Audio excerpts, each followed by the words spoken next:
Hello दोस्तों, welcome to my channel.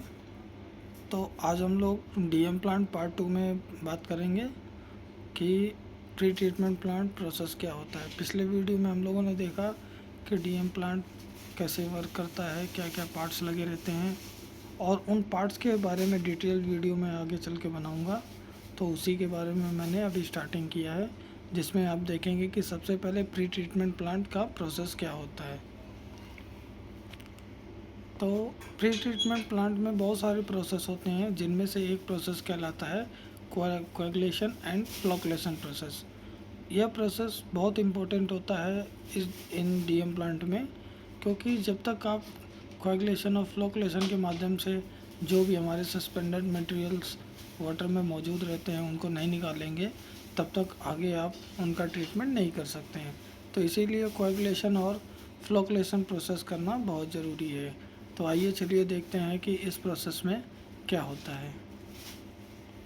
तो सबसे पहले जानेंगे कोएगुलेशन एंड फ्लोकुलेशन प्रोसेस होता क्या है। तो कोएगुलेशन प्रोसेस क्या होता है?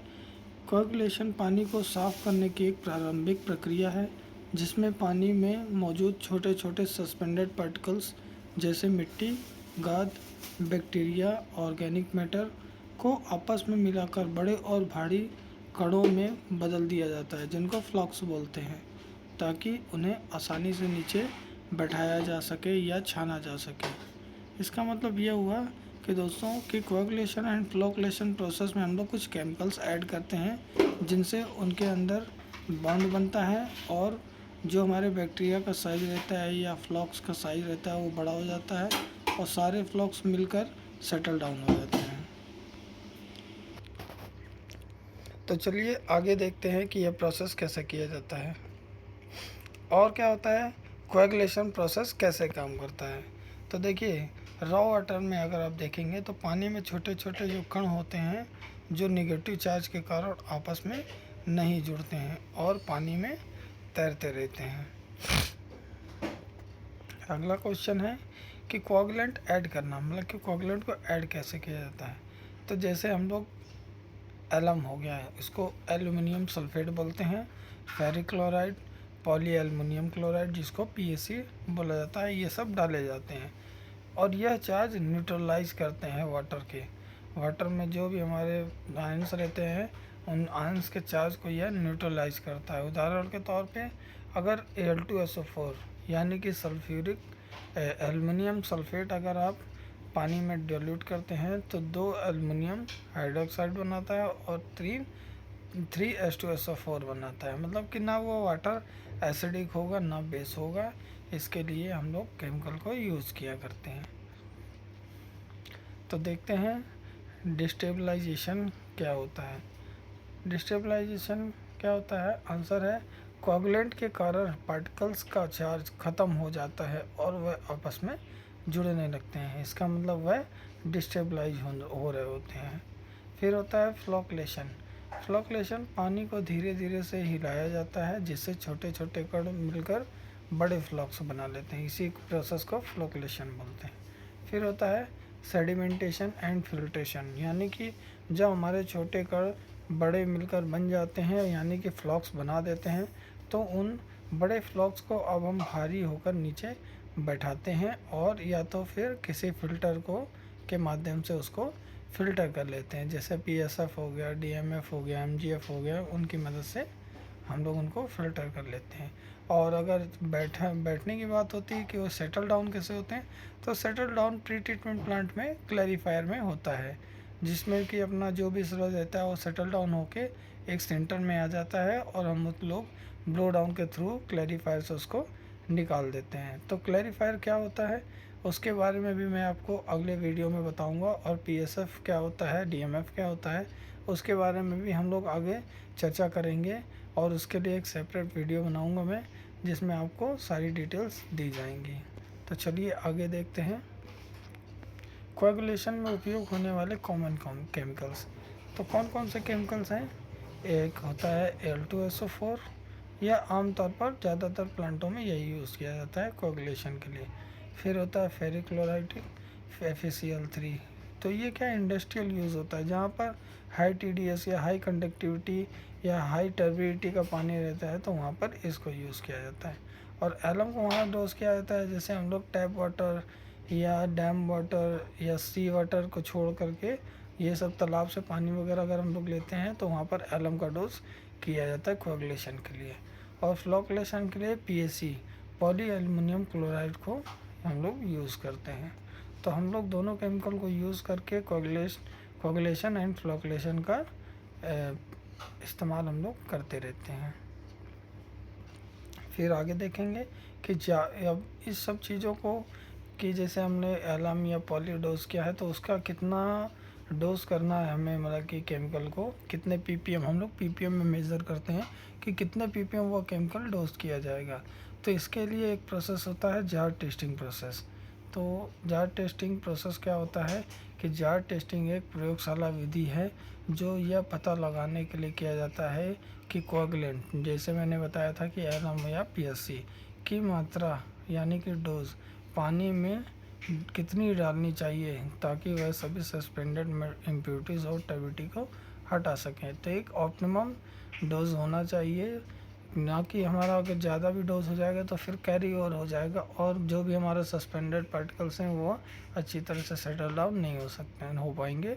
और केमिकल ज़्यादा होने की वजह से वाटर में रिएक्शंस बढ़ जाती हैं जिससे कि हमारे आउटलेट की कंडक्टिविटी और भी पैरामीटर्स जो होते हैं वो बढ़ जाते हैं। इसके लिए हम लोग उसको ऑप्टिमम डोज करते हैं। फिर देखेंगे कि पर्पस, उद्देश्य क्या होता है इस कोएगुलेशन और फ्लोकुलेशन का, सॉरी ये जो हमारा जार टेस्ट होता है उसका।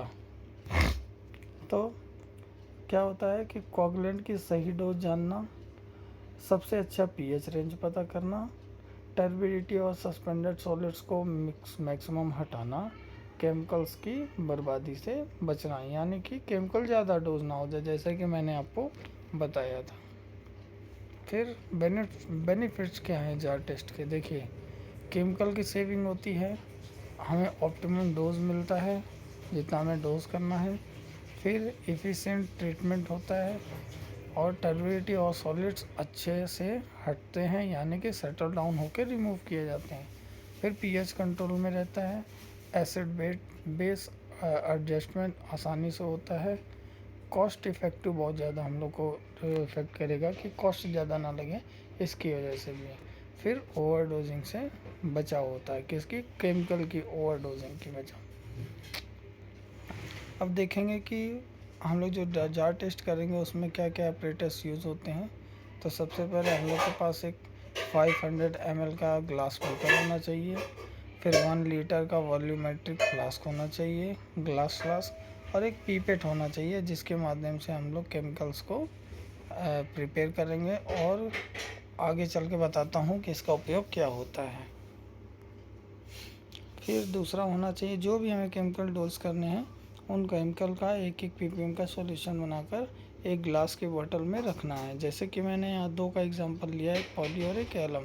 तो दोनों लेफ़्ट साइड में ये हमारा पॉली का सॉल्यूशन 1 ppm का है, फिर राइट साइड में एलम सॉल्यूशन का 1 ppm का सॉल्यूशन में बना के तैयार करके रखा हुआ है।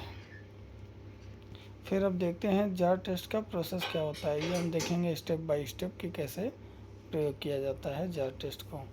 तो सबसे पहले देखिए आपको मैं चित्र में दिखाता हूँ कि ये होता है जार टेस्ट मशीन, जहाँ पर हम लोग अपने जो रॉ वाटर रहता है उसके सैंपल को लेके जाते हैं और वहाँ पर हम लोग चेक करते हैं कि कितना ppm हमें डोज करना है। ये देखिए दोस्तों, सब ऊपर के इस भाग में अगर आप देखेंगे तो 4 ग्लास के 1 लीटर के जार रखे हुए हैं जिनमें रॉ वाटर 1-1 लीटर भरा गया है। फिर उसके बाद हम क्या करेंगे, फर्स्ट में जैसे फर्स्ट वाला ये आपको दिख रहा है लेफ़्ट साइड से, इसमें हम लोग 1 ppm की डोजिंग करेंगे। फिर सेकंड नंबर में हम लोग 2 ppm की डोज करेंगे, फिर तीसरे में 3 ppm की डोज करेंगे, फिर चौथे में 10 ppm की डोज करेंगे। अपने अनुसार हम लोग डोज करेंगे। फिर उसके बाद अगर इन चारों में अगर कुछ भी टर्बिडिटी नहीं बढ़ता है तो फिर नेक्स्ट 4 हम लोग बॉटल लेंगे यानी कि ग्लास के जार लेंगे और उनमें 1-1 लीटर पानी भरेंगे और फिर हम लोग धीरे धीरे डोजिंग को बढ़ाएंगे और डोजिंग उस लेवल पे लेकर के जाएंगे जिस लेवल पे हमारा केमिकल कम यूज़ हो और हमारा रिज़ल्ट अच्छी तरह से मतलब अच्छा है, जिसमें टर्बिडिटी ज़्यादा बन रही हो और जल्दी सेटल हो रही हो। तो अभी मशीन के बारे में और जानकारी आपको दे दूं। जैसे कि अभी आप ये ऊपर देख रहे होंगे कि एक घुमाने के लिए, एक आरपीएम बढ़ाने घटाने के लिए एक कंट्रोलर दिया जाता है और हमें बीकर्स रखने के लिए जगह दी जाती है। जैसे इस मशीन में 4 बीकर रखने की जगह दी गई है। फिर ऊपर से जो पैडल नज़र आ रहे हैं, इन पैडल्स को नीचे करते हैं और इस स्टार्टर को हमारा स्टार्ट कर देते हैं और लाइट ऑन कर देते हैं, जो कि ग्लास के अंदर के जो भी सस्पेंडेड पार्टिकल्स को देखने के लिए हमारे लिए बहुत महत्वपूर्ण है। बस मशीन में कुछ खास नहीं होता है। मशीन में एक आरपीएम का कंट्रोलर दिया जाता है और पैडल्स दिए जाते हैं और लाइट दी जाती है। तो अभी हम लोग देखेंगे कि इसका फाइनल रिजल्ट कितना आया। तो अभी हम लोग देखेंगे कि जैसे हमने 2 सॉल्यूशन बनाए थे एल्यूमिनियम और पॉली के। तो चार्ट क्या है, टर्बिडिटी का हम लोग बना रहे हैं कि हमें टर्बिडिटी कम करनी है। तो इसके लिए हम लोगों ने 4 बीकर में, एक पहले नंबर में 1 ppm, दूसरे में 2 ppm, तीसरे में 5 ppm और चौथे में 10 ppm हम लोगों ने डोजिंग की थी। और उसी तरह पोली का भी हम लोगों ने सेम इतने ppm डोजिंग करी थी। तो फाइनल आंसर हमें क्या निकला कि जो 5 ppm वाला डोजिंग है वो हमें 0.9 का NTU दे रहा है और पॉली भी हमारा 0.9 NTU दे रहा है। यानी कि हमें जो डोजिंग करनी है वो 5 ppm एलम की डोजिंग करनी है और 5 ppm पॉली की डोजिंग करनी है। तो ऐसे ही डोजिंग की जाती है। अब हमें डोजिंग, ये ppm क्या होता है, ppm के बारे में मैं आपको अगले वीडियो में बताऊंगा कि कैसे पंप को सेट किया जाता है, कि इतना डोजिंग करने के लिए टैंक में केमिकल कितना प्रिपेयर करेंगे जो कि आपका इतना ppm डोजिंग हो सके।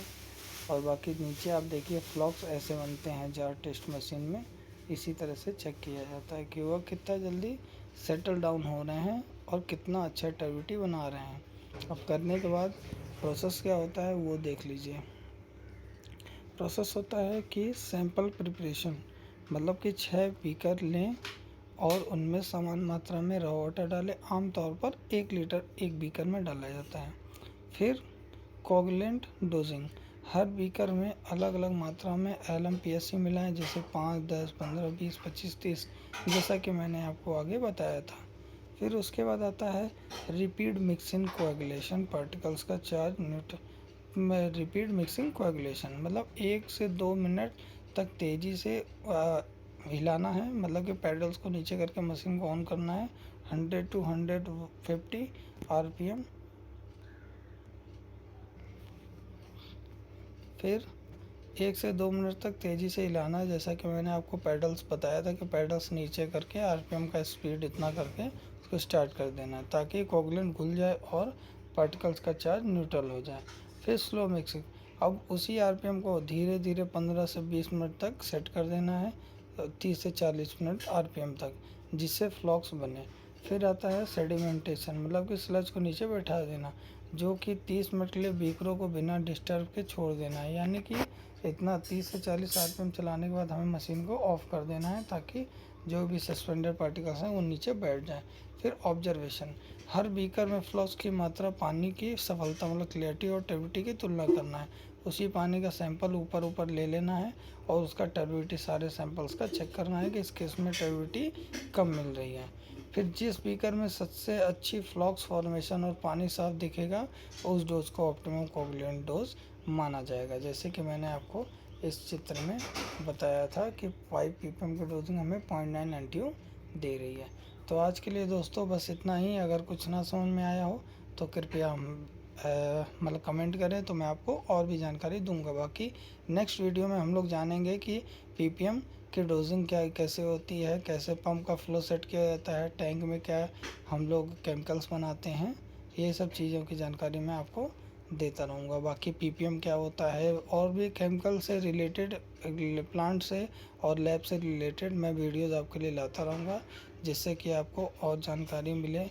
बाकी अगर आपको ये वीडियो अच्छा लगा हो तो मेरे वीडियो को लाइक करें, शेयर करें, चैनल को सब्सक्राइब करें और अगर आपको कुछ भी समझ में नहीं आता है तो कमेंट करें, मैं उस पर एक डिटेल वीडियो ज़रूर बनाऊँगा। Thank you.